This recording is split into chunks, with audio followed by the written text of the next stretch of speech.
Ito nga namatay si Papa ni mo pili. Nanak ka sa showbiz ito. Wait, 2 weeks before ko nanganak. Elias. Oo.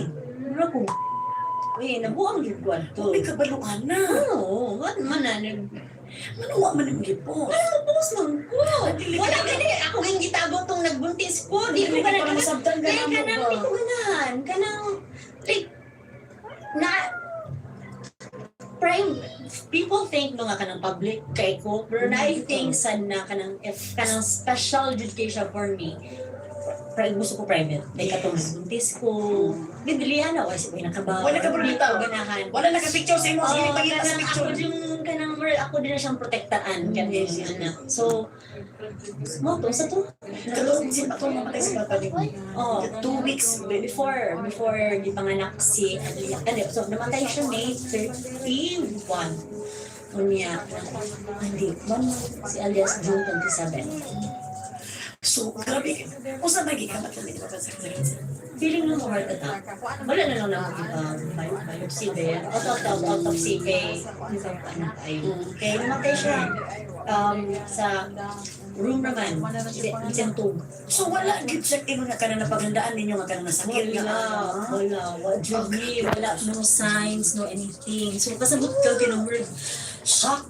Murag betrayed yung feeling ato anong Lord, anong man. Tapos basi anak kagahatad to tungod sa kinamatay si Papa ni mo, di man. Wala man sad. Naunsa si Mama ni mo? Kabaw ka, wala ni as a family nga kanang maghilakay ni kanang iya-iyahay ni og kanang deal with our grief. Pero mahibawaan lang namo kaysa sa kanang asa sa sementeryo gani na may naman ni kanang caretaker dito. Ay yan may igsuon. Ay yan mo may igsuon, yung bisa igsuon, bisita. So kabaw ko nga magbisita ay rami.